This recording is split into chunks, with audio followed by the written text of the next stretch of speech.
Bonjour à tous, Bonjour, Bien- bienvenue. bienvenue dans ce webinaire, le troisième d'un cycle que nous avons entamé en novembre, octobre, novembre, je ne sais plus exactement le premier webinaire à destination des entreprises ligériennes que nous co-organisons avec l'ensemble des opérateurs CEP et Transition Pro Pays de la Loire. On va attendre que tout le monde se rentre dans le webinaire. Bienvenue.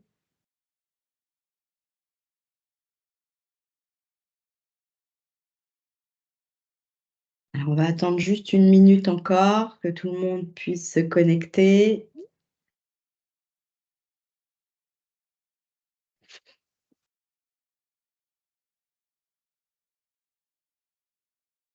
Bonjour, bienvenue à tous.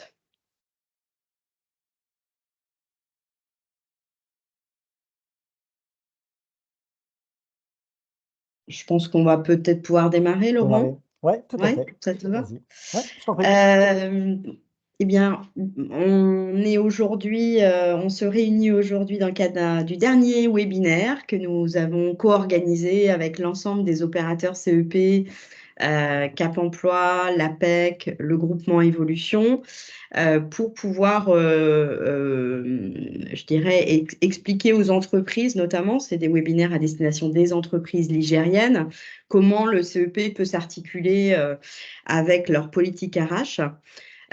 Et comment ça peut être effectivement un levier dans la palette de toutes les actions que vous menez en tant qu'entreprise.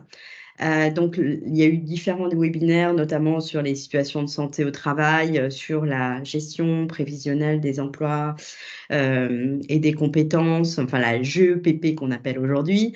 Et troisième webinaire donc, porte sur enfin, les leviers pour accompagner les parcours professionnels de vos collaborateurs.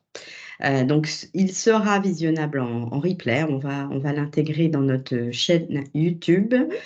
Vous avez à votre main deux canaux de communication, puisque nous sommes en format webinaire. Vous pouvez, dans la conversation, échanger entre tous les participants du webinaire. Et vous avez également un canal de questions-réponses où vous pouvez nous poser des questions auxquelles on pourra répondre directement dans le webinaire. Voilà. Il y a des personnes qui arrivent. Il y a pas mal de monde dans la salle d'attente. Je vais attendre un petit peu. Ah, il y a pas mal de monde qui se connecte là. Donc, je vais revenir sur le titre quand même pour bonjour, bienvenue à tous. On vient de démarrer en expliquant, je dirais en introduction, qu'on est bien dans le cadre d'un cycle de webinaires et vous pourrez les revisionner si vous n'étiez pas présent lors des deux premiers. On va les diffuser sur la chaîne YouTube du groupement Évolution et on va partager ça dans les réseaux sociaux. Donc, vous pourrez les voir. Et puis, je pense que tous nos partenaires, APEC, Cap Emploi, Transition Pro également, pourront relayer sur leur réseau. Et donc, aujourd'hui, on va parler des leviers pour accompagner les parcours pro des collaborateurs des entreprises. Alors, je me présente, je suis donc Emmanuelle Soyer, je suis directrice de projet du Conseil en évolution professionnelle en Pays de la Loire et je pilote le groupement Évolution qui va devenir Avenir Actif au 1er janvier, mais on vous en dira plus tout à l'heure. Et Et Laurent, moi je te donc, laisse. Laurent Gambert. Donc, je suis en charge en fait des relations avec les entreprises. Je travaille pour Transition Pro, qui est souvent identifié comme le financeur des changements de métier, de reconversion professionnelle. Donc, on va démarrer. Alors, je voulais juste faire un petit focus juste avant pour expliquer, puisqu'on va rentrer, l'idée qu'on vous propose, c'est de pouvoir identifier tous les leviers possibles pour accompagner des parcours de collaborateurs. Et plutôt que de présenter des dispositifs, on a sélectionné des cas, des situations professionnelles que vous pouvez rencontrer et pour lesquelles, notamment, le CEP peut être intéressant en termes d'articulation avec vos actions en tant que service RH et également les dispositifs tous les dispositifs qui sont à votre main également pour accompagner ces parcours. Et donc, avant de rentrer dans les situations, on voulait juste faire un petit focus sur le conseil en évolution professionnelle pour les personnes qui ne connaissent pas. Donc, en introduction, le CEP, effectivement, c'est un service public qui est accessible à tous les salariés et également les demandeurs d'emploi, enfin, tous les actifs dès lors qu'on rentre dans une activité professionnelle. Les alternants, par exemple, peuvent tout à fait bénéficier du CEP jusqu'à la retraite. Donc, c'est activable, je dirais, tout au long de la vie professionnelle. C'est gratuit, c'est confidentiel, c'est neutre puisque c'est aussi un espace de conseil qui est à disposition des salariés en dehors de leur entreprise. C'est vraiment l'idée de permettre dans un monde qui est en perpétuelle évolution et à une accélération des changements, on ne reste pas forcément 30 ans dans la même entreprise toute sa vie, etc. Donc, c'est un droit qui est rattaché aux individus, quel que soit leur statut, et ils peuvent bénéficier d'un conseil personnalisé pour les accompagner dans leurs projets d'évolution en interne à l'entreprise comme en externe. Et c'est aussi un service qui est, comment dire, accessible pour les travailleurs indépendants qui ne le savent pas forcément, hein. Tous les dirigeants, les micro-entrepreneurs peuvent bénéficier également du CEP pour leur propre parcours. Aujourd'hui, on sait qu'il y a beaucoup de parcours où on est salarié à un moment donné de sa carrière, à un autre moment donné, on peut être créateur d'une structure, on revient à un statut de salarié, travailleur indépendant, voilà, il y a une multitude de parcours. Et donc, le CEP va permettre de faire le point sur une situation professionnelle, de pouvoir apporter de l'information sur tous les possibles, tous les dispositifs qui peuvent mobiliser les acteurs et faire le lien avec les acteurs du territoire. On ne travaille jamais seul quand on est conseiller en évolution professionnelle. On travaille avec les organismes de formation, les financeurs, les centres de bilan, les acteurs de la VAE, les branches professionnelles, les entreprises.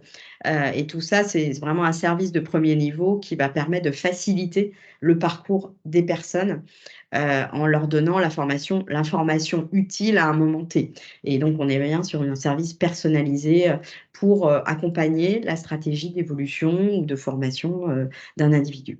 Mais on va pouvoir y revenir. Voilà, je voulais juste faire cette petite intro pour ceux qui ne connaissent pas.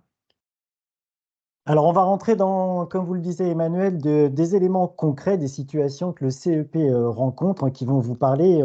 4 situations. Une qui parlera plutôt des compétences qui deviennent obsolètes en fonction justement de l'évolution des entreprises. Un cas plutôt autour d'une personne qui est en demande d'évolution. Un cas qui est plutôt sur une personne qui est en perte de motivation. Et puis le dernier cas qui est aussi d'actualité, une personne qui tend burn-out, en arrêt de travail, et on va essayer justement de vous illustrer l'intervention du CEP dans ces 4 situations. Alors la première qu'on partage, ce sont des personnes dont les compétences correspondent plus en fait aux besoins de l'entreprise, court, moyen terme. Il y a une transformation des métiers, une transformation des compétences. On voit qu'on est aujourd'hui dans un environnement où il y a globalement des transformations digitales, énergétiques, écologiques. Comment en fait s'inscrivent les entreprises dans ces scénarios-là? Comment le CEP peut aider justement donc les bénéficiaires tout en restant à la bonne place? Alors, on va effectivement identifier quelques leviers, quelques bonnes pratiques que vous avez certainement, mais il faut pouvoir se les rappeler. Ce qui va être vraiment important dans ce changement, dans ces transformations, automatiquement, il va y avoir des interrogations de la part des bénéficiaires et des salariés, donc de l'inquiétude. Il faut communiquer en interne sur l'évolution justement de ces métiers, sur les compétences qui vont être nécessaires, qui vont être recherchées, sur les stratégies, sur la stratégie qui va être mise en place, et puis les plans d'action ou le plan d'action de l'entreprise. Vous avez une aide qui est précieuse, qui mérite d'être davantage connue, la prestation de conseil en ressources humaines, la PCRH, qui est effectivement bien adaptée également pour les petites structures. Par l'intermédiaire de nos OPCO, il y en a parmi nous et nous les saluons. Là, c'est une prestation qui peut aider le chef d'entreprise justement dans la réflexion, dans la stratégie pour mettre en œuvre ces différents sujets. Bien évidemment, on en a parlé dans notre premier webinaire, l'entretien professionnel, qui est vraiment là un outil de dialogue à la fois, donc, faut pas oublier de préparer le manager à cette phase-là, cet entretien. Il y a des confusions parfois entre l'entretien annuel, l'entretien pro. Le fait de bien cerner l'objet, le contenu, comment on peut s'en servir. Et là encore, il y a des actions intéressantes de la part des OPCO, justement la préparation de cet entretien professionnel. Et puis, bah, il faut préparer le salarié, parce que souvent, lui, il ne sait pas de quoi on va véritablement parler. Il y a souvent d'ailleurs aussi une confusion. Je vais à mon entretien pro comme si j'allais à l'entretien annuel. Quelle est la différence? Comment je peux moi-même, en tant que salarié, préparer les choses? Alors justement, Emmanuel, est-ce que tu peux nous dire, toi, comment justement le CEP opère dans Oui. cette phase de préparation? Oui, alors autour de l'entretien annuel, effectivement, le CEP, le conseiller en évolution professionnelle, peut complètement accompagner un salarié dans sa réflexion et de pouvoir préparer un entretien professionnel pour pouvoir expliciter, exprimer. Je dis souvent que le CEP, il a un rôle aussi de clarifier et de dénouer la pelote de laine qu'on peut avoir dans la tête.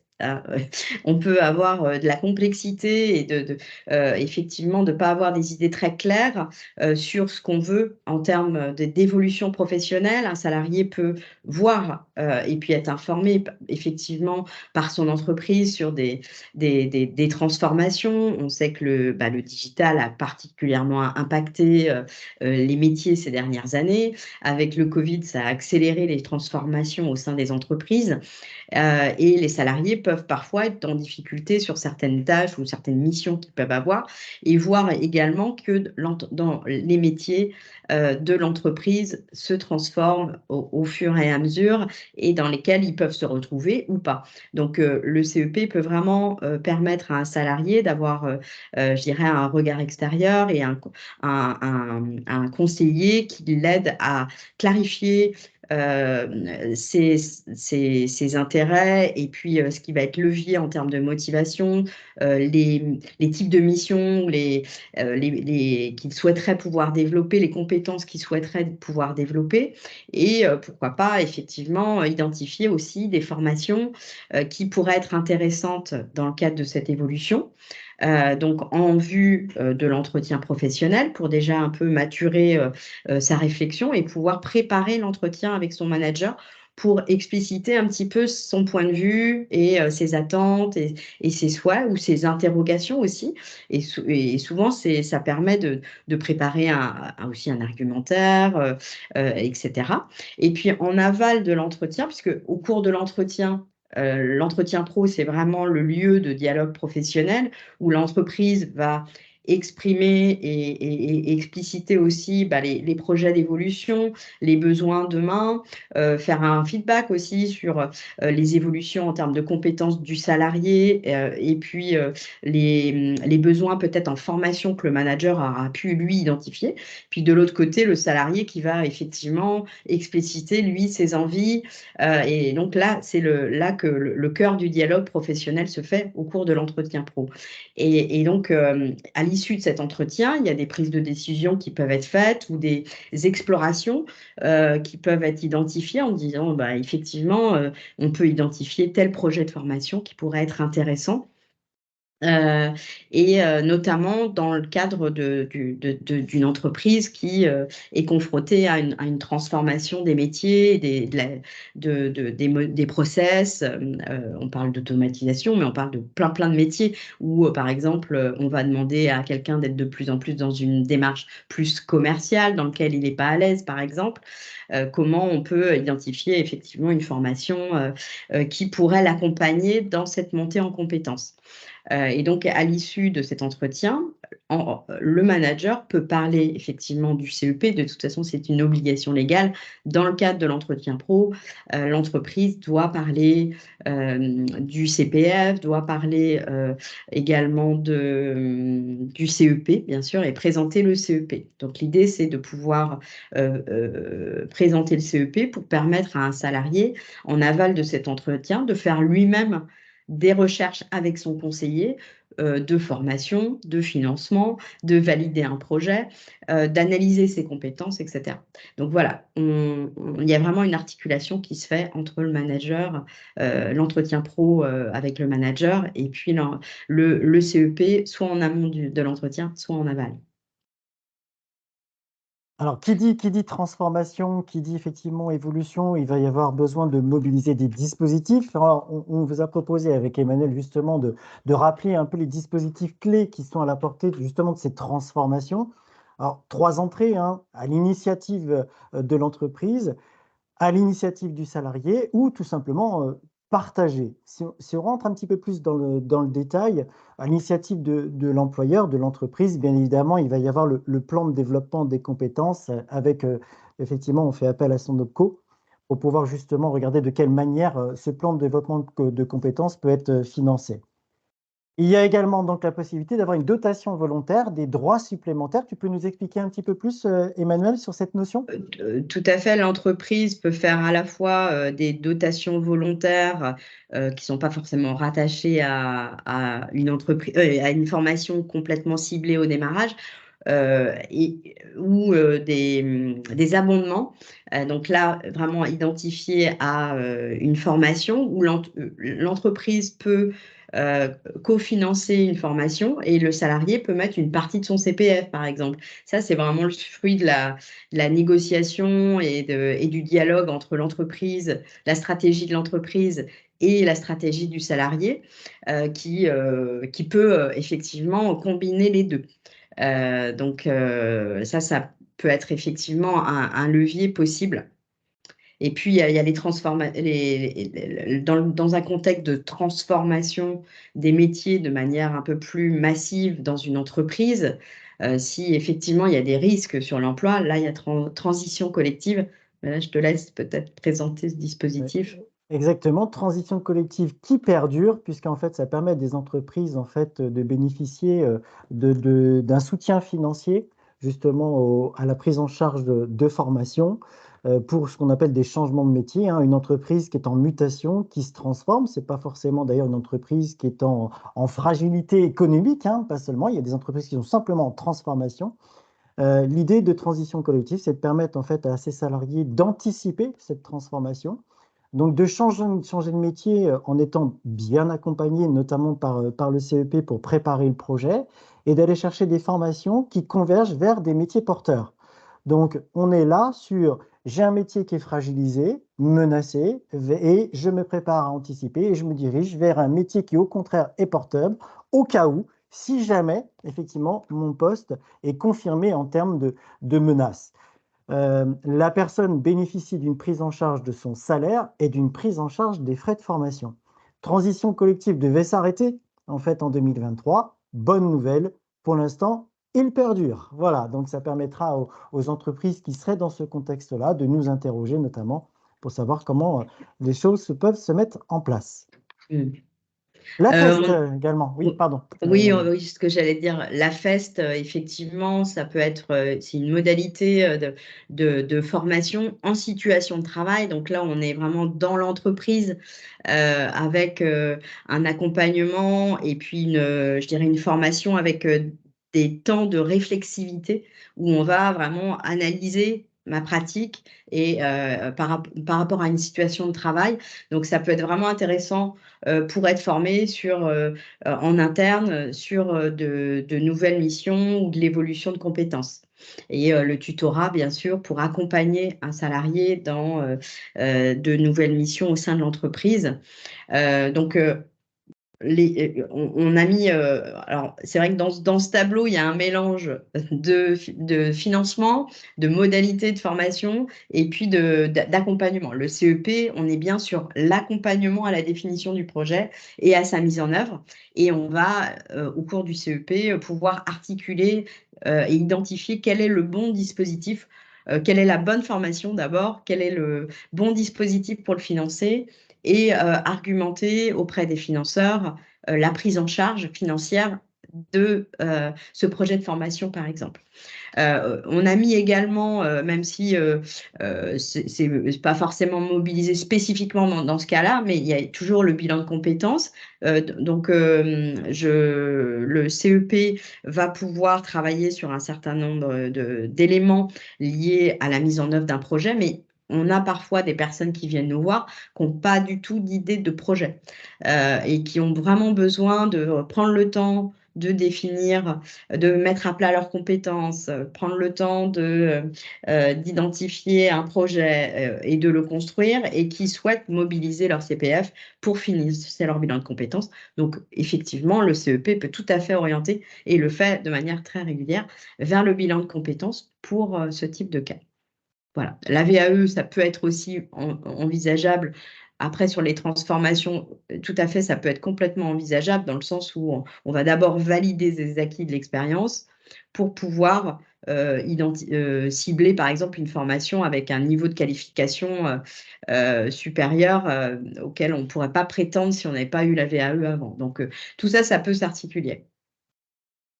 Et puis donc, vous avez le projet de transition professionnelle qui est à l'initiative du salarié. En fait, hein, il était connu sous le congé individuel de formation pour permettre à un salarié justement de trouver le financement pour son projet professionnel en se formant, encore une fois en bénéficiant de son salaire et une prise en charge des frais de formation. Et puis, je voudrais vous donner un élément d'actualité que peut-être vous avez eu écho et qui est en train de se concrétiser. Vous entendrez parler du compte prévention pénibilité qui va prendre un essor, hein, on l'appelle le C2P, voilà, et ça va effectivement s'installer progressivement aussi dans notre paysage. Vous entendrez parler du FIPU, pardon, je ne suis pas l'auteur de ces noms, hein, mais bon, c'est un fonds qui sera en fait dédié justement aux personnes qui sont dans l'usure professionnelle. Donc ce sont des actions intéressantes. Et en Loire-Atlantique, vous avez également ce qu'on appelle le fonds de transition juste.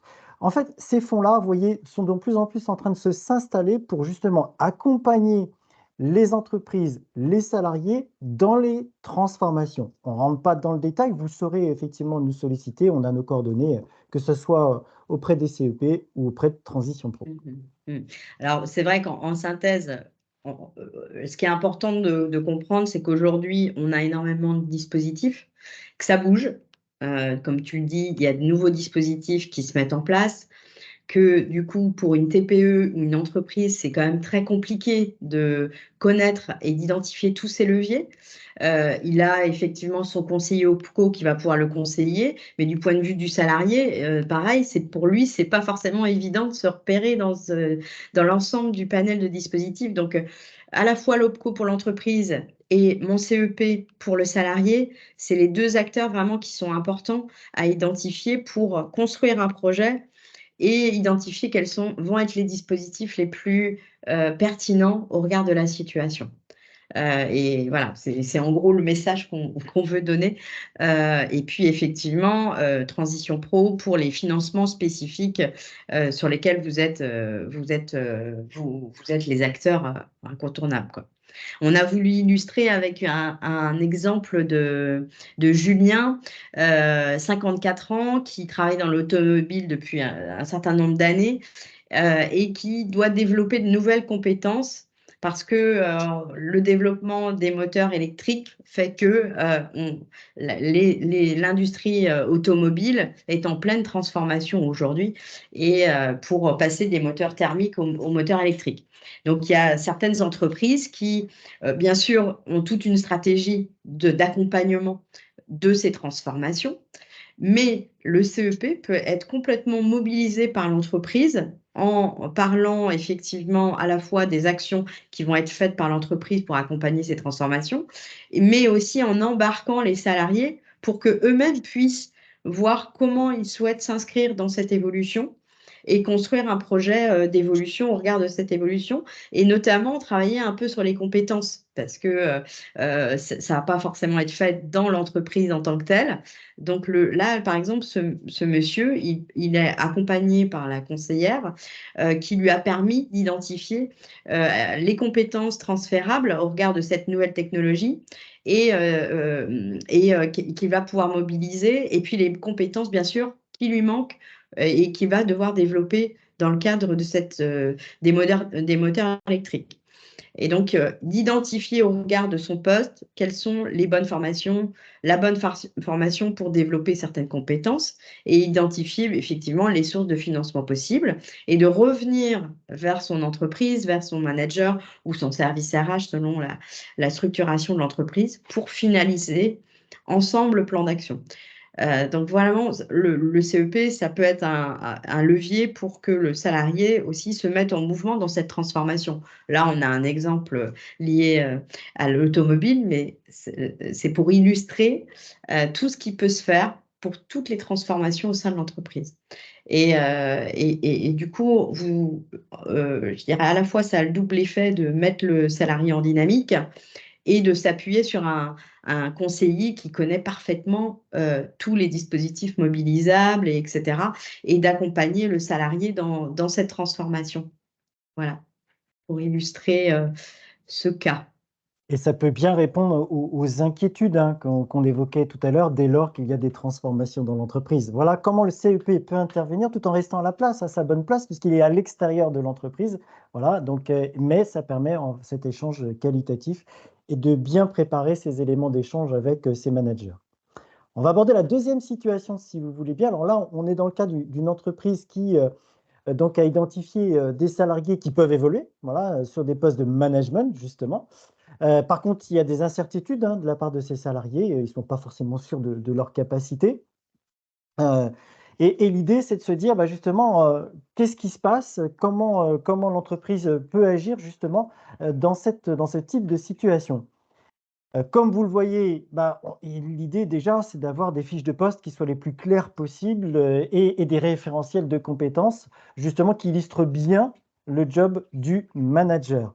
Là encore, on retrouve l'entretien professionnel comme vraiment l'outil de dialogue, comme vous l'a déjà expliqué avec Emmanuel. Ça va permettre de nouveau, encore une fois, de préparer le manager justement dans ces fonctions-là, et puis aussi globalement le salarié par l'intermédiaire du CEP. Oui, dans cette situation, ça peut être les deux types de situations. Un salarié, l'entreprise qui identifie des salariés, mais les salariés ne sont pas forcément sûrs de vouloir aller vers un poste de manager dans l'entreprise, pas sûrs de leur capacité, pas sûrs d'avoir envie d'adopter aussi cette posture, des craintes en termes de compétences, etc. Et puis inversement, ça peut être des salariés qui souhaiteraient évoluer, mais l'entreprise qui n'est pas complètement sûre de leur capacité à occuper des postes de manager. Donc, dans ces deux cas, je trouve que c'est intéressant de pouvoir parler du CEP à ses salariés pour pouvoir cheminer dans la réflexion et de pouvoir aussi préparer ce projet et de vérifier la faisabilité, en fait, du point de vue du salarié, d'évaluer ses capacités, est-ce que ça l'équilibre vie pro, vie perso, par exemple, qui peut être interrogé, la question de la posture en termes de personnalité, en termes d'intérêt sur mon évolution de carrière. Donc, ça permet aux salariés d'y voir plus clair et puis en plus de voir concrètement par rapport à toutes les compétences qu'il a pu développer dans son parcours, quelles sont celles qui seraient à développer au regard de son profil, de son potentiel d'évolution, etc. Et donc, le salarié va pouvoir explorer ces éléments et va pouvoir les revenir vers son service RH ou vers son manager avec des éléments plus clairs qui vont lui permettre à lui de dire OK, j'y vais pas, et qui vont peut-être aussi donner des arguments et des éléments pour une entreprise qui a besoin d'être rassurée sur sa capacité. Et puis, il y a aussi plein de plans d'action qui peuvent être mis en place, du tutorat, notamment pour accompagner cette prise de fonction. Donc, on va illustrer un petit peu ce cas de manière un peu plus précise. Et donc, effectivement, l'entretien pro, toujours un peu comme on l'a dit tout à l'heure, qui est vraiment l'espace qui peut permettre d'exprimer du côté de l'entreprise comme du côté du salarié. Et puis, il y a tous les entretiens qui peuvent se faire, bien sûr, en dehors de l'entretien pro pour dialoguer autour de ces évolutions. Alors là, les dispositifs mobilisables, on va passer peut-être rapidement parce qu'il y a des choses qui sont communes mais il y a effectivement le plan de développement des compétences, la FEST toujours, le tutorat, la formation, le CEP bien sûr pour conseiller, et puis le CPF. Et on peut donner l'exemple de Sonia. Voilà, Sonia, en fait, c'était une bonne illustration hein, qu'on souhaitait vous partager. Elle est commerciale, elle, depuis 4 ans. Et en fait, elle rentre typiquement dans ce cas de figure, hein, puisqu'elle aspire en fait à évoluer vers le poste de responsable de pôle. Et justement, donc Emmanuel, est-ce que tu peux nous dire ce qui a été fait auprès de ce cas Voilà. de Sonia? Donc, Sonia, effectivement, avec son conseiller, elle a pu donc identifier ses compétences et celles qui lui manquent pour accéder à ce nouveau poste de responsable de pôle.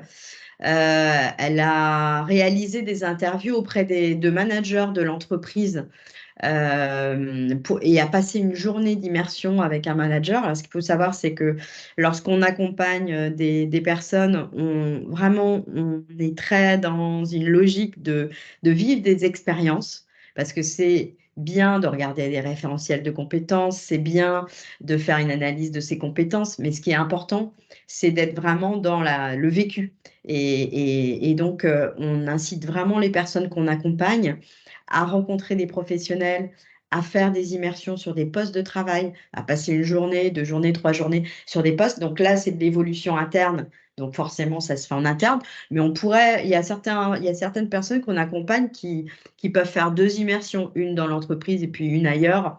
Voilà, pour explorer. Et puis, bon, effectivement, tous les projets d'évolution externe, clairement, on incite les personnes de manière euh, je dirais, quasi systématique, hein, de faire des journées d'immersion sur des postes de travail avant toute prise de décision par rapport à la validation d'un projet. C'est hyper important de vivre l'expérience de manière très opérationnelle pour se rendre compte de la réalité et puis pas être que sur des représentations qu'on peut avoir des postes de travail.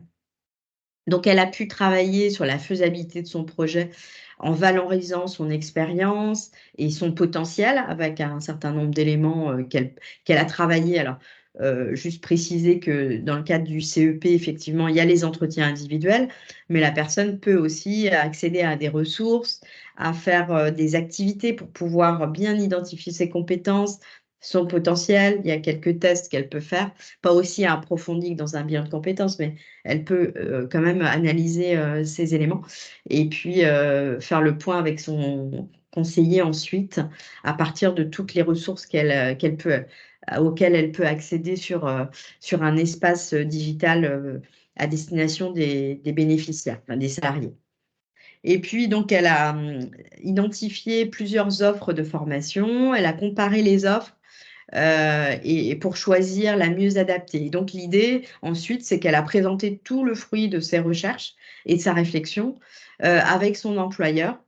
Et donc ensuite, c'est une prise de décision commune qui s'est fait avec manager, service RH pour valider ou pas l'évolution vers ce poste en interne.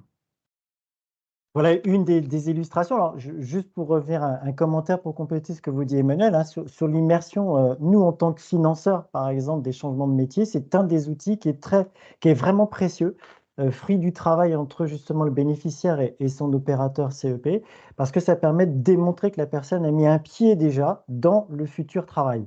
Donc, il y a une bonne appréciation. Donc, c'est vraiment un des éléments concrets. Et puis, peu d'entreprises le savent, mais voilà, l'immersion aujourd'hui, elle est possible non plus que pour les demandeurs d'emploi, mais pour aussi les salariés, voilà, grâce Tout justement à fait. au travail des opérateurs. Voilà, nous avons une convention de délégation de signature des PMSMP. Donc, tous les salariés qu'on accompagne peuvent faire des PMSMP et sont assurés en cas de risque, etc. Parce que c'est un dispositif qui est quand même assez encadré. Voilà, mais c'est tout à fait possible et c'est même recommandé, chaudement recommandé. Allez, la troisième On passe- situation, on parle maintenant de perte de motivation. Voilà, donc sur Justine qui a 33 ans en fait, puisque elle est déjà dans l'entreprise depuis une huitaine d'années. Voilà, elle sent que globalement elle se démotive, une perte d'investissement, d'engagement, voilà, peut-être de problématiques relationnelles. Et puis, donc, c'est un cas très intéressant. Emmanuel, si tu veux bien nous l'illustrer. Oui, donc là, c'est effectivement Justine qu'on a accompagnée et qui est venue au départ en disant effectivement, je suis dans une impasse, ça fait 8 ans que je travaille dans ce cabinet d'avocats et j'ai pas de perspective d'évolution. Donc, elle commençait à réfléchir pour évoluer vers un autre poste et elle pensait quitter la structure. Elle voulait travailler davantage sur un poste de facility manager, donc l'idée de pouvoir travailler sur de la facilitation, etc., de l'animation spécifique des gestions de projets notamment. Donc, elle est venue vers le CEP avec ce projet en tête. Elle avait déjà un peu commencé à rechercher, elle voulait se financer une formation liée à ce projet et sur de la facilitation, etc. Et donc, l'idée, c'était au départ de clarifier, valider son projet, de cibler les formations adaptées et puis aussi de commencer à voir par rapport à son employeur comment elle allait pouvoir aborder le sujet, ce qui n'était pas simple. Donc en fait, dans un premier temps, elle a clarifié ses attentes avec son conseiller sur un peu le métier de ses rêves, Facility Manager, et puis elle a travaillé autour d'une carte mentale. La conseillère, quand je parlais de dénouer la pelote de laine, ça a vraiment été l'exemple. Elle a mis à plat en fait tout ce qui fonctionnait dans son poste, toutes les difficultés qu'elle rencontrait dans son poste, ce qu'elle voyait dans l'entreprise qui pour elle ne fonctionnait pas. Alors, il y avait de mémoire un fonctionnement assez en silo entre les services, alors qu'elle voyait qu'il y avait plein de choses qui pouvaient vraiment être améliorées dans la transversalité au sein de son entreprise. Et elle voyait qu'elle avait envie de travailler beaucoup plus sur cette transversalité. Donc, elle a rencontré des professionnels sur le métier initial qu'elle avait identifié. Et à l'issue de ces investigations métiers, elle a fait aussi des recherches documentaires, recherches de formation, etc. Le projet s'est précisé. Et en fait, ça s'est vraiment orienté sur des activités d'animation, de coordination de projet, gestion de projet. Et puis, ça allait aussi autour de la qualité, l'amélioration continue et le coaching, alors, et la facilitation. Donc, tout ça, ça fait plein d'activités différentes, mais qui étaient quand même cohérentes dans la manière en termes de gestion de projet. Et donc, la carte mentale, ça lui a permis de cibler les compétences à développer, à identifier les formations nécessaires. Elle a analysé 3 formations. Et donc, elle en a retenu une. C'était notamment un diplôme universitaire de coaching et facilitation. Et puis, quelques formations complémentaires sur la démarche qualité. Elle a regardé les financements avec son conseiller, CPF, OPCO, plan de développement de compétences. Et puis, une fois qu'elle a fait tout ça, elle a pris un rendez-vous avec son manager et elle lui a présenté un peu son projet, mais elle a aussi, dans la carte mentale, il y avait pas mal de choses sur ses constats dans l'entreprise et les propositions qu'elle leur a voulu faire. Et elle a parlé de son projet peut-être de quitter, hein, parce que de ses insatisfactions aussi. Ça a permis d'expliciter aussi ce qui fonctionnait pour elle, là où elle s'y retrouvait plus. Ce qu'elle avait envie de développer en termes de compétences, etc. Et en fait, ça a un peu bousculé l'entreprise, ça a questionné, et puis ils ne voulaient vraiment pas qu'elle parte de la structure. Et en même temps, ça a résonné par rapport à des projets qu'ils avaient en termes de changement, de transformation de l'entreprise. Et en fait, ce qu'elle a pu leur envoyer, ça a matché en fait avec des projets qu'ils avaient en interne. Et du coup, ils se sont dit, OK, on veut que tu restes. Ils ont proposé donc de créer un poste, alors pas à temps plein, hein, mais de tester, d'expérimenter un poste à un tiers de son temps sur une nouvelle mission de management transversal, d'animation et de transversalité entre les pôles. Tous les constats qu'elle avait faits dans son diagnostic. Et du coup, ils ont validé le DU, coaching et facilitation, et a financé à 50-50. L'entreprise a pris 50% du coût sur le plan de développement des compétences et elle a mis au pot commun 50% de son CPF. Donc ça, c'est une illustration quand même super intéressante parce que c'est quelqu'un qui allait partir Mmh. potentiellement et qui a pu clarifier son cheminement, ses besoins et argumenter auprès de son employeur. L'employeur s'est réajusté et a pu aussi exprimer, je dirais, son souhait de la voir rester dans la structure. Et il y a eu comme, je dirais, une convergence de la stratégie d'entreprise et de la stratégie individuelle. Donc le résultat, c'est quelqu'un qui est au clair sur ce qu'elle veut faire dans son parcours pro, de ses attentes, de ce qu'elle souhaite développer en termes de compétences, de facilitation, etc. Et puis en même temps, une entreprise qui a fidélisé le salarié qui reste dans la structure, qui va faire aussi bouger un peu ses pratiques et ses modes d'organisation dans son mode de management. Donc, c'est vraiment une expérience, enfin un accompagnement qui est hyper illustrant de l'impact que peut faire le CEP dans ce dialogue professionnel. Alors Emmanuel, on a une question, je me permets de la poser, qu'Esther, si je n'écorche pas votre prénom. Je propose peut-être qu'on puisse la traiter. C'est en quoi le CEP peut aussi accompagner les secondes et les troisièmes parties de carrière? Tout à fait. Ben, ça va faire la jonction avec le suivant. De la même manière, et puis c'est vrai que c'est vraiment pour nous un enjeu très important suite à la réforme de la retraite. On sait que les carrières longues, enfin les carrières vont être de plus en plus longues, c'est pas les carrières longues, et qu'effectivement, dans ce cadre-là, l'identification, la sécurisation des parcours et puis surtout la prévention de l'usure professionnelle, le CEP a clairement un rôle à jouer pour accompagner les seniors dans leur deuxième partie de carrière. Et ce qu'on a expliqué là sur le cas de Justine, on peut l'appliquer, je dirais, pour tous les seniors dans l'identification. Alors, le quatrième situation, c'est le burn-out, donc c'est pas la même situation, mais on a alors on n'a pas fait de slide spécifique sur les seniors, mais pour nous, ça va vraiment être le sujet de Ce 2024. sera ça pour Euh, 2024, je pense. On fera un voilà, autre webinaire. 2024. Et puis, il y a plein de dispositifs qui vont, quand tu parlais du C2P, etc., qui vont en plus nous aider dans la prévention de l'usure professionnelle, l'anticipation et d'accompagner le salarié également dans cette réflexion de c'est quoi mes leviers de motivation pour tenir jusqu'à ma retraite, qu'est-ce que je pourrais proposer à mon entreprise aussi en termes de développement des compétences? Est-ce que ça peut être aussi travailler sur mon équilibre vie pro, vie perso, et peut-être de travailler à temps partiel sur mon activité, de réduire une partie de mon activité pour développer d'autres activités en parallèle. Enfin, il y a plein de scénarios possibles en fait. Donc, clairement, le CEP a clairement un rôle à jouer pour, dans le cadre je dirais, la fin de carrière, à la fois pour identifier des projets en interne alternatifs avec des leviers de motivation, des missions nouvelles qui pourraient, je dirais, maintenir la motivation etc. Il y a les questions du tutorat, il y a plein de pistes possibles, en fait, selon les contextes.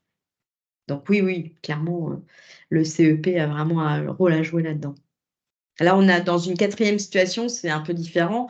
C'est que là, il n'y a pas eu d'anticipation de l'usure professionnelle. La personne, elle est allée droit vers un burn-out.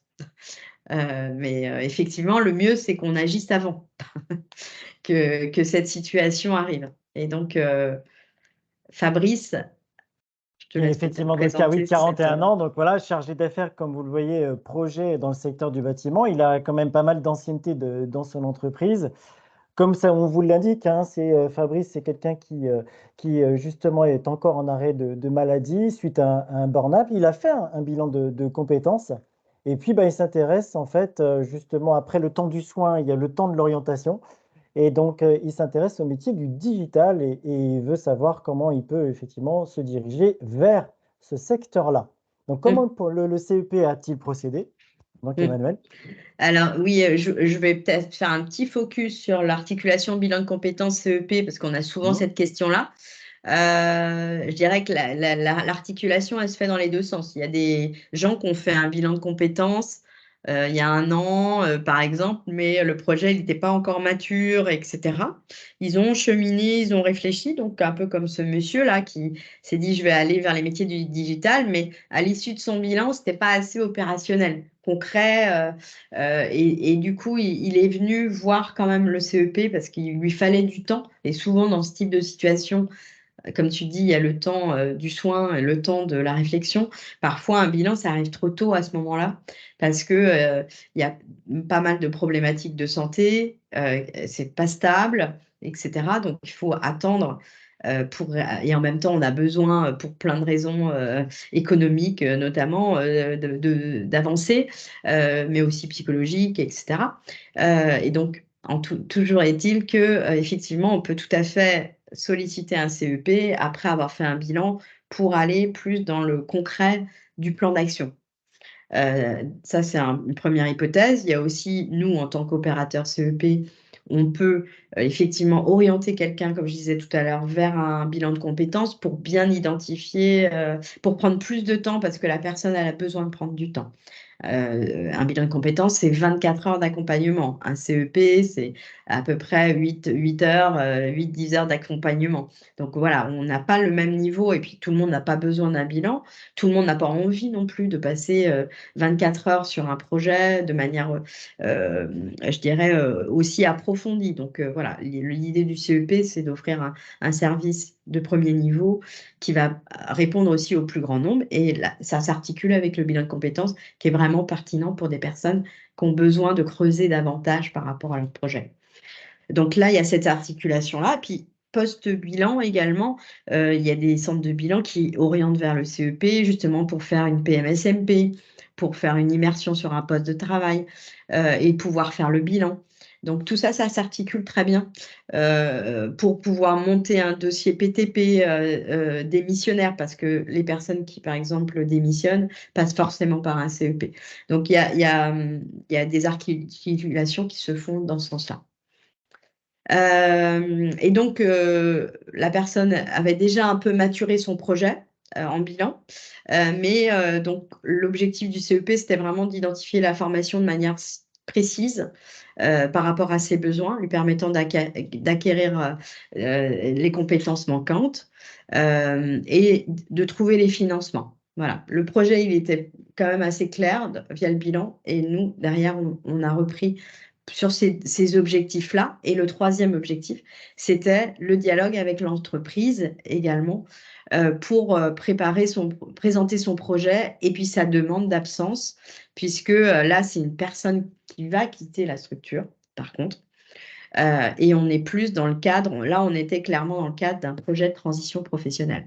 Donc concrètement, ce qui a été fait avec cette personne, on l'a aidé à identifier la formation, à prendre contact avec les organismes de formation, à vérifier les contenus par rapport aux besoins sur le marché de l'emploi. Est-ce qu'effectivement ces compétences et cette certification va être valide et va lui permettre de trouver un emploi après sa sortie de formation? Ça, c'est hyper important. Et puis vérifier que les conditions d'éligibilité par rapport à l'entrée en formation, est-ce qu'effectivement, compte tenu de son parcours, de sa formation, il pouvait rentrer dans cette formation. Ensuite, il y a eu la présentation du projet de transition professionnelle et vérifier l'éligibilité. Et puis, on a travaillé en articulation avec Transition Pro sur la préparation. Nous, en tant qu'opérateur CEP, on va permettre à la personne d'identifier tous les éléments indispensables pour faire la demande de financement avec Transition Pro, à Transition Pro. Et ensuite, Transition Pro, enfin, tu peux en parler mieux que moi, hein. Vous reprenez les éléments qui sont préparés avec le conseiller pour pouvoir instruire le dossier pour la demande de financement. Exactement. Pour nous, c'est vraiment une aide précieuse. Pour vous donner un chiffre, hein, tout simplement, aujourd'hui, près de 70% des demandes de transition, de projets de transition professionnelle sont préparées avec le concours du conseil en évolution professionnelle. Donc pour nous, c'est vraiment une étape précieuse, importante, où on sait que globalement, le salarié se sera posé les bonnes questions, aura travaillé un projet, aura peut-être même été chercher des immersions, donc il aura consolidé son Mm. projet, il aura examiné des pistes, et donc du coup, il aura même préparé ces éléments-là de cœur de projet pour justement motiver sa demande de financement et nous la présenter. Voilà, nous, on va accompagner après sur l'optimisation de la demande de financement et puis justement comment on procède à cette demande. Mais on voit bien les deux acteurs là qui convergent vers effectivement le projet de cette personne. Et puis, donc, à l'issue, il y a eu en troisième étape la préparation des échanges avec le service RH de l'entreprise, en parallèle de la rédaction, préparation de l'entretien avec l'employeur, présentation de son projet de reconversion et transmission de sa demande d'autorisation d'absence. Donc, l'idée, c'est vraiment effectivement, dans cette situation particulière où la personne ne pouvait pas rester compte tenu de la situation dans l'entreprise, comment je dialogue de manière la plus fluide possible avec son manager, avec son entreprise, pour qu'il y ait je dirais, une sortie de l'entreprise de manière sereine des deux côtés. Voilà. Donc voilà, définir effectivement les résultats pour le salarié, on l'a déjà dit, hein, il nous explique se sentir plus serein quant à son avenir professionnel.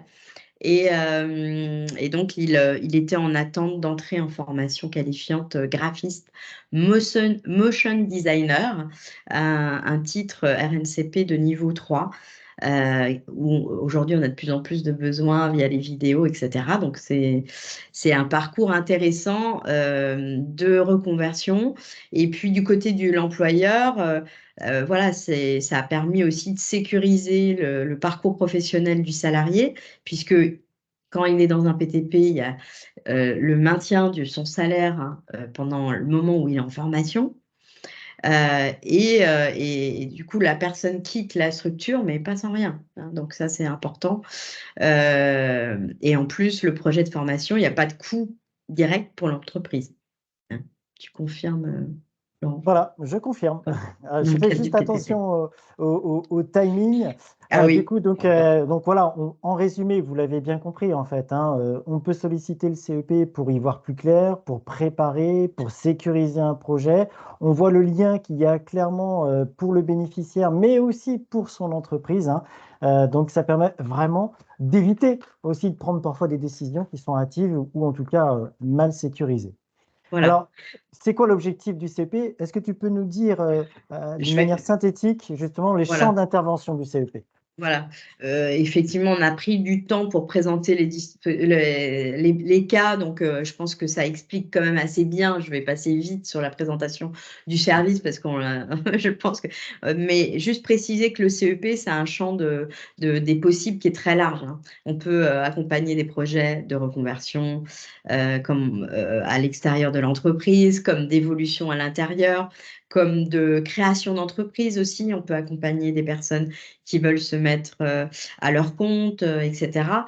Ça peut être aussi, c'est vraiment un service qui est complètement à la carte. C'est-à-dire qu'on peut voir une personne lors d'un rendez-vous pour lui permettre d'avancer. Le premier rendez-vous dure 1 heure et demie et c'est vraiment un diagnostic et puis avoir un point de vue extérieur sur une situation de travail. Et puis ensuite, il y a certaines personnes qui veulent et qui ont besoin d'être accompagnées dans la validation de leur projet. Donc, c'est vraiment à géométrie variable en termes de durée, en termes enfin, de modalité également, présentiel, distanciel, c'est vraiment à la carte. Et puis, ce qu'il faut se dire aussi, c'est que c'est un service de proximité, puisque les personnes peuvent être accompagnées au plus près de leur domicile, de leur lieu de travail. C'est confidentiel, bien sûr, hein, puisque c'est un service qui est à la main du salarié. Donc, on ne va pas pouvoir remettre. Parfois, les entreprises me disent, mais nous, on sait ce que vous faites avec les personnes, nos salariés. Et je dis clairement, c'est le salarié qui peut en parler. Ça reste complètement confidentiel. Il peut tout à fait, par contre, transmettre ses documents de synthèse co-construits et co-rédigés avec son conseiller, etc.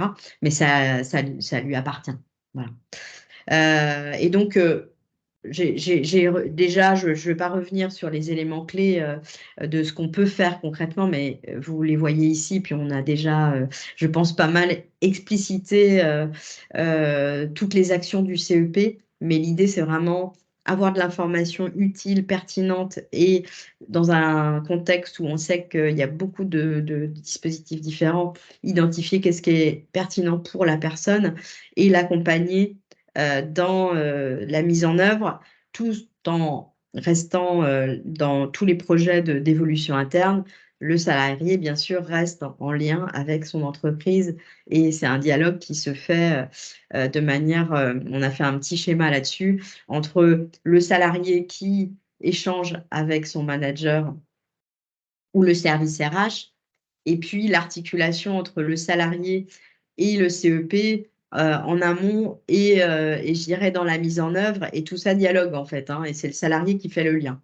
Donc ça, c'est hyper important de se dire, il y a parfois des entreprises qui se disent, le CEP, moi, ça m'inquiète parce que j'ai peur que le salarié, ça facilite en fait son changement vers une évolution externe, par exemple.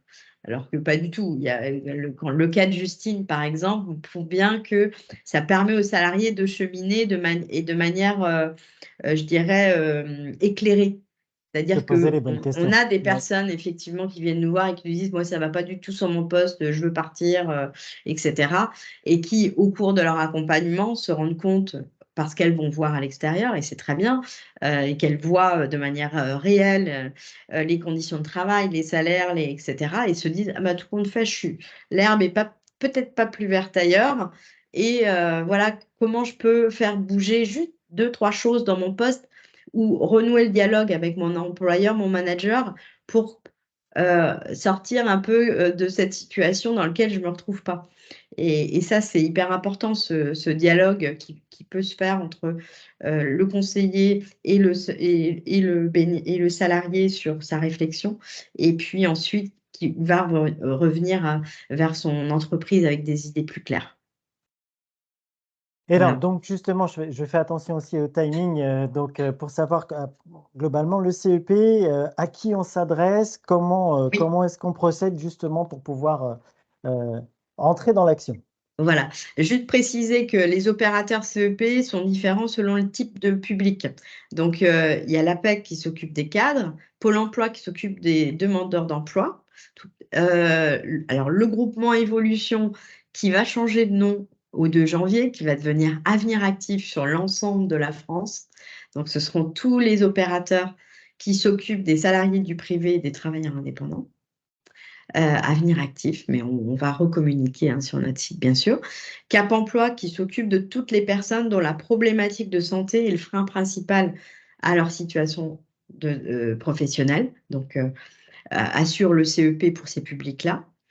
Et puis les missions locales pour les moins de 26 ans. Donc, on est dans le même cadre, je dirais, de loi, hein, puisque c'est un droit activable, un service public, mais on a des différentes entrées selon le type de public. Et donc, pour prendre rendez-vous, il y a un site unique au niveau national, c'est mon-cep.org, où la personne va pouvoir entrer sa situation professionnelle, sa localisation, et on va lui dire, bah voilà, tel opérateur, prenez rendez-vous avec un numéro vert généralement pour prendre rendez-vous avec un conseiller.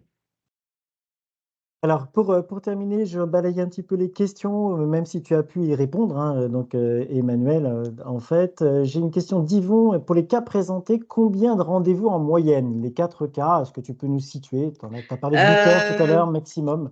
Alors, généralement, il y a au moins, alors en moyenne, sur le CEP, alors peut-être pas les cas là en question, mais sur les CEP, en moyenne, c'est 1 heure et demie le premier rendez-vous. Alors, j'ai pas précisé les niveaux, mais le niveau, ce qu'on appelle le niveau 1, c'est-à-dire la prise de connaissance du contexte, je dirais les éléments de l'état des lieux partagés de la situation, et puis identifier les leviers possibles, donner un premier niveau d'information. Ça dure à peu près 1 heure et demie. Et généralement, le niveau 2, où là, on va travailler vraiment sur l'élaboration du projet, c'est en moyenne 4 heures et ça peut être vraiment, il y a à la fois des entretiens individuels, ils peuvent aussi faire des ateliers, et puis il y a des entretiens, il y a des allers-retours, notamment sur les dossiers de demande de financement, par mail avec des lectures du dossier, etc. Donc en moyenne, c'est 4-5 rendez-vous voilà, d'accompagnement en moyenne. Mm. Mais Et dans le futur, parce qu'à partir de janvier, on passe sur un niveau, une nouvelle organisation du service et il y aura beaucoup plus de flexibilité selon les besoins des personnes, puisque l'idée, c'est vraiment la personnalisation. Donc, il y a des personnes qu'on va avoir une fois, puis il y a des personnes qu'on pourra avoir 7, 8 fois. Il y aura un nombre de rendez-vous plus important à partir du 2 janvier 2024. Mais des voilà, rendez-vous qui peuvent être courts, qui peuvent durer 1 heure, 1 heure et demie, et puis d'autres plus, enfin, des rendez-vous d'1 heure et demie, des rendez-vous d'1 heure, des rendez-vous d'une demi-heure. Ça dépendra en fait des besoins de chacun, de là où il en est dans son parcours en fait. vous avez eu là une illustration en fait, justement de toute l'offre, de conseils en évolution professionnelle par Avenir, Actif, à travers Emmanuel. Et puis vous pouvez aussi consulter les sites, internet des autres opérateurs, hein, que ce soit donc l'APEC, que ce soit effectivement, donc, Cap Cap Emploi, voilà, emploi. voilà, donc ou les missions locales. Vous pouvez croiser CEP et effectivement ces opérateurs. Vous pourrez trouver des détails précis en termes de contenu ou en termes d'horaire, voilà, si vous étiez intéressé pour chacun. Il est 12h31, Emmanuel. Oui, On bien, ben, va, on on va a balayé les clôturer. différentes questions. Ouais, pour le côté matériel, Emmanuel vous a dit tout à l'heure, hein, on va donc procéder à un post sur lequel vous trouverez de nouveau les 3 webinaires, voilà, qui ont été présentés depuis la rentrée. Et puis, il y aura certainement d'autres webinaires. Les sujets, comme vous voyez, ne manquent pas dans l'année 2024. Les seniors, l'usure professionnelle, voilà, les changements, les transitions. Donc, forcément, le CEP a un rôle très important à jouer. On espère que ça vous a permis de vous immerger justement maintenant à la place des conseillers en évolution professionnelle. Comment procèdent-ils? Ce qu'ils peuvent faire pour les salariés, mais aussi pour les entreprises. Voilà, et vous saurez maintenant comment vous servir du CEP. Merci à tous et puis à très vite sur les réseaux, hein. N'hésitez pas à réagir au post également. Voilà. À bientôt. Merci, à bientôt, au revoir. Au revoir.